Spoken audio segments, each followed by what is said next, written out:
We almost need to say in the beginning, this is not an anti-weed podcast. No. Like, we're going to talk about smoking. We're probably going to get high today. Probably. Fuck you. And we very well may. Quitting cold turkey wasn't the answer like I did the first time where I killed off the plants and it led me to that dark place. Yeah. So that's when I'm like, I'm going to taper myself off. So I went from doing it every day to now I only do it after 6 p.m. But then that was like from 6 p.m. to 10 p.m. you're getting high. So it's like, no, now once a day only. Right. So it's going to be one time at the end of the day. How did that work? It actually worked really well as a strategy. But then I was like, once I started to see, okay, now I'm going to go a day without it, see what happens. And now, when you're off on that day, all you're doing is thinking about when are we getting high next time, bro? Like, because your mind is now wired to crave for that shit. Yes. So now we're going to go, let's see if we can go 2 days without getting high. And those 2 days, all you're doing is thinking about like, oh man, when are we going to get high again? But 3 days, if you can go without it, your tolerance starts to already change. And then if you do get high, you get way too fucking high. So you're like, okay, maybe I don't need to smoke so much. And this is where I started to come up with this idea, and I started talking about it on TikTok, was I want to talk about how difficult it is when you decide to make a change from smoking all the time to not smoking all the time. And what are the challenges that people face? And this is where these thoughts of track how much you're spending, because you'll be shocked at how much money you're pissing down the drain. Let me back up even before that. Yeah. And go to just the idea of wanting to even stop. Yeah. Because my dad had a really great phrase he used to say, and it wasn't about weed, it was about a lot of things, and it's just one of those things that stuck with me. And he always said, whatever the thing was, ask yourself, are you a master of it, or is it a master of you? That's so funny. My dad said the same really? thing. Yeah. And one thing I think, and it works for anything, if you want to really find out if anything in your life is a problem, see if you can just stop doing it. Yeah.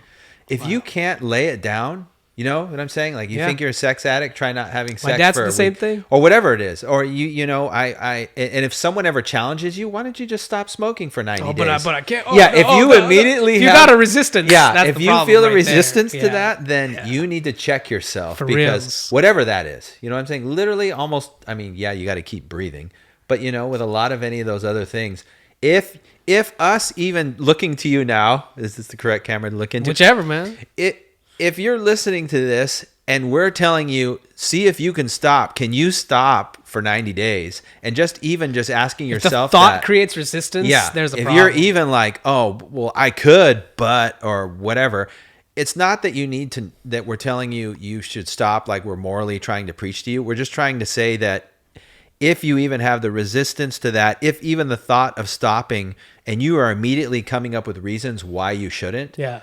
That's how crafty you're going to talk yourself out of this. Like, totally. Like you will and this is one thing I learned from Sadhguru, which is whatever you identify with, whatever you becomes your identity, and the stronger you identify with it, the more exclusionary you will be to other things. And your ego, your insides, I don't even like the word ego, but you will definitely fight for that identity. You will even kill people for that identity if it's strong enough. So the problem with one of the issues with weed is there's such a community around it that your identity becomes weed. Yeah. Like, how many of the people you hang out with and smoke would you go hang out with if you said, we're not smoking for the next 90 days, 120 days? What's the number one thing? What are you going to do? What are you going to do if you're not gathering around the fucking bong? You know what I mean? Like, you might have to like talk about a book or go explore nature or like start doing other shit. But my point is, you form these identities, you form these communities, and so then when someone challenges it to you, you have become in your identity that's a so smoker, good, man. or a, you know what I mean? That's true. And it's not like you identify, like you go around telling everyone, hey, my name's Matt and I'm a stoner, but internally you have an identity of like, well, that's just what I do. I've even heard people say, like, I've had friends that said, well, just stop smoking for 90 days. Or I've done this with people I know that drink too much alcohol. Well, just stop drinking. And I've had people, I was in a relationship once where the person was like, well, you think I drink too much? Where you smoke too much weed? And I said, okay, let's both take all our shit and throw it in the trash, and we won't do either for like 3 months, 6 months, how long you want to go. And I just took all my shit, threw it in the trash, and I was like, I'm over it.